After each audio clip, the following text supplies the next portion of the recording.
Bonjour à tous et à toutes, je suis Nicolas, passionné d'immobilier et adepte de la location meublée saisonnière depuis de nombreuses années sur la ville de Limoges. Vous retrouverez sur mon blog Locastuce, conseils et astuces concrets pour développer votre activité de loueur en toute simplicité. Aujourd'hui, je souhaite développer avec vous la garantie Visal. J'en ai parlé rapidement dans un précédent podcast en traitant du bail mobilité et de ses caractéristiques. Et aujourd'hui, je souhaite simplement rentrer un peu plus dans le vif du sujet pour savoir quel est l'intérêt pour un locataire et un bailleur d'avoir la garantie Visal dans un rapport locatif, que ce soit dans un rapport locatif de bail mobilité, par exemple, ou de meublé classique à l'année. Qu'en est-il exactement? Alors, il faut savoir que la garantie Visal va avoir trois acteurs, va s'articuler autour de trois acteurs. Donc, on va avoir le locataire qui bénéficie de la garantie Visal. On va avoir Action Logement qui la dessert, qui la distribue, qui la propose. Et nous allons avoir le bailleur, donc le propriétaire. Concrètement, la garantie Visal va être une caution accordée par Action Logement à un locataire qui en est éligible, tout simplement pour faire face à des loyers impayés. Quand on parle de loyer, il s'agit bien du loyer avec charge, pour ensuite verser les fonds, donc les sommes dues et qui auraient été impayées par le locataire à l'égard du propriétaire. Propriétaire qui est uni au locataire par un bail.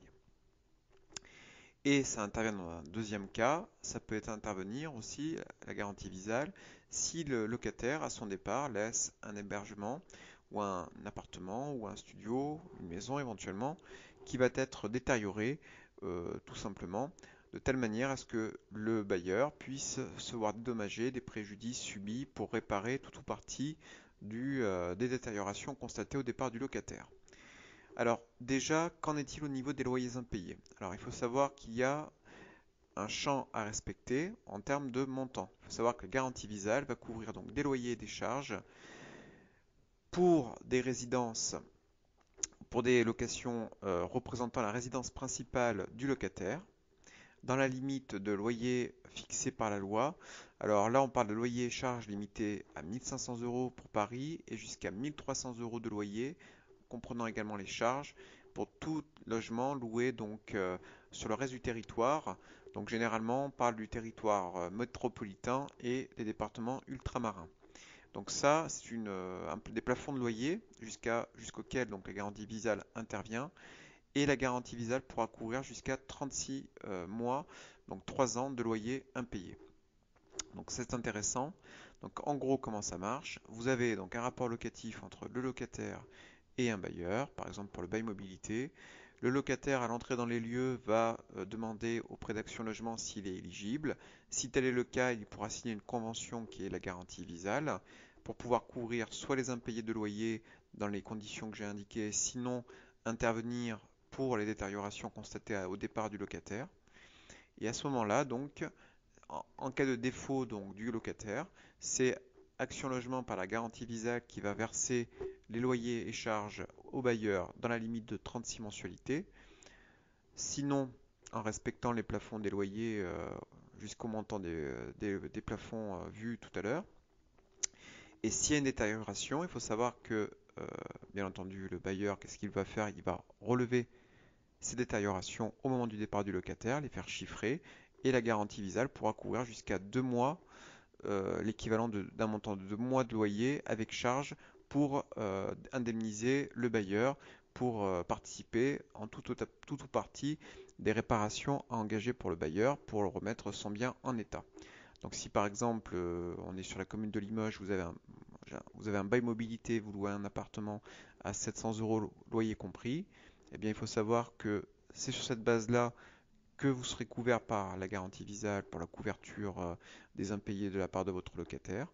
Et si votre locataire abîme votre appartement, le détériore par un usage inhabituel et que vous relevez un montant de préjudice en réparation, donc vous pourrez solliciter la garantie Visal qui pourra intervenir jusqu'à 1400 euros pour participer aux frais de réparation. Sinon, pour couvrir une partie des réparations, la totalité. Concrètement, après, le locataire ne va pas être libre pour autant, puisque une fois qu'Action Logement aura, si j'ose dire, payé une partie ou la totalité des impayés ou payer les dégradations à l'issue du départ du locataire. Il faut savoir que le locataire, lui, Action Logement va demander au locataire défaillant, du coup, eh bien, de rembourser avec un échéancier établi en tenant compte de la situation financière qui peut être délicate pour le locataire, de rembourser donc les sommes d'argent avancées par la garantie visale pour agir dans un premier temps en raison du défaut du locataire dans ses engagements, soit pour des impayés de loyer et des charges, sinon pour intervenir pour la détérioration du logement qui aura été constatée après l'établissement de l'état des lieux contradictoire de sortie. Alors voilà comment fonctionne la garantie visale. Alors moi je trouve que c'est plutôt sympa parce que bon, quand on est sur un bail mobilité, comme je l'indiquais, on n'a pas le droit de demander un dépôt de garantie, c'est interdit par la loi. Sinon, à proposer un niveau de loyer beaucoup plus important pour couvrir soit d'éventuels impayés, sinon des réparations à venir sur un hébergement de courte ou moyenne durée, puisque je le rappelle, le bail mobilité est prévu pour des durées pouvant aller de 1 à 10 mois en termes de rapport locatif entre un bailleur et un locataire.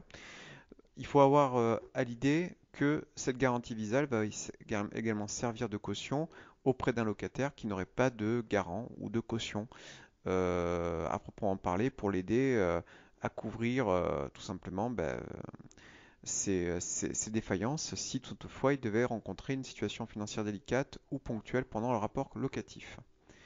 Après, qui est concerné par le dispositif au niveau de la garantie visale? Donc il faut savoir que la garantie visale va avoir des critères en termes d'âge. Déjà, il faut avoir 18 ans. Il faut que le locataire ait 18 ans jusqu'à 31 ans.